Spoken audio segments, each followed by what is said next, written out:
guys, and welcome back to another episode of Federico Talks Watches. Today, I'm once again answering some of your questions, like what are my favorite independent Japanese watchmakers, and does Del Rey ever plan on opening a retail space? All that and more in today's episode. Now, of course, before we get started, customary wristwatch check. Today, I'm still wearing my Breitling Chronomat Evolution. Kind of been wearing it this whole week. Really been enjoying it. And also, guys, don't forget to check out DelReyWatch.com. Some very interesting pieces came in, including a very cool watch by a small brand called Rebellion. This is the Revolt, and it's made entirely out of, the case is made entirely out of red sapphire. Retail price well over $100,000. We have it for less than a quarter of that. We also had a T500 in stock, and I posted that on the website an hour ago, and it sold within the hour. So this is the last Rebellion we have. We also have a Vacheron Constantin Overseas chronograph, big date on a rubber band. This is just one of those classic high horology sports watches.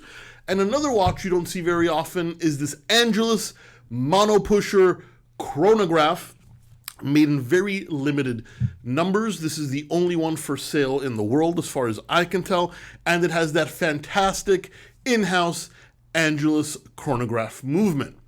All that and way more at DelReyWatch.com, the best place for a watch geek to buy a watch. Link in the description below. Anyway, guys, these are the questions you ask me on my Instagram account at Federico Talks Watches. A few times a month, a Q&A picture pops up. When you see that picture, feel free to type out your question. When I get enough questions, I take the picture down. Please do not DM me. I do not check them. And we're going to start with Alex Debar65. And he said, which do you rate higher, Chopard Alpine Eagle or GP Laureato? This is very easy for me. Laureato all the way. However, they're both, I would consider, very equal quality of finishing cases, and both have awesome in-house movements. I think the movement on the Chopard is decorated a little more industrially than the GP, but quality-wise, I consider them pretty much the same. But I like the Laureato way more just because I prefer the aesthetic. Rio Akbar P. Hey Fed, do you have any Japanese independent watchmakers that you like? Why? Well, I do. The two that come to mind are the very expensive one by the name of Nahoya Hide. I probably mispronounced that. And on the less expensive level, there is Otura Low-Tech or Otura Low-Tech. Once again, I'm sorry if I butchered those names. Very, very cool independent Japanese watchmakers. Nahoya Hide is much more classic. Low-Tech is a little bit more steampunky.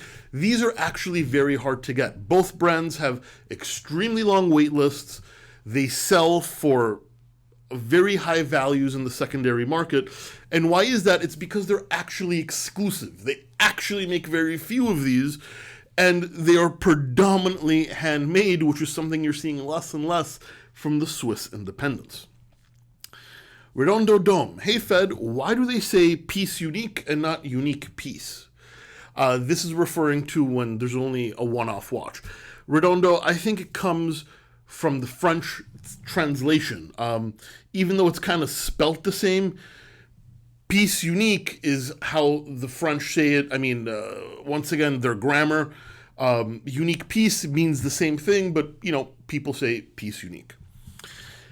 Oliver Metauer.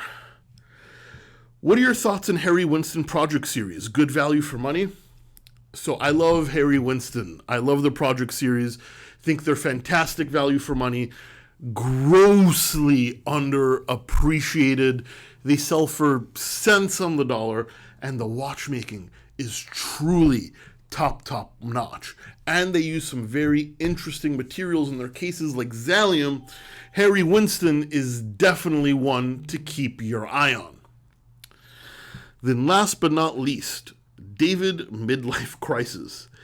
Hey Fed, do you ever see yourself opening up a retail space? So interesting question. This right here is not a retail space. We are a website only. We have offices, we have staff, but we don't receive anybody in our office for multiple reasons, security purposes, insurance purposes, also how long it takes to serve customers. We run a very lean operation. I don't ever see myself doing retail. It would cause the price of watches that we sell to go up. It would cause my costs to go up, both physical and emotional, because dealing with customers in person is not the easiest thing in the world, or I'm going to be honest, not the most pleasant either, as someone who's done it for many, many years. No, we are going to be strictly an online business, and while that has some cons, I think, at least in my mind, the pros vastly outrate the cons. Anyway, guys, that's it for me today. Please give me a thumbs up if you enjoyed it. It really does help. Don't forget to subscribe so you don't miss any more content. And of course, I will catch you in the next one. Take care.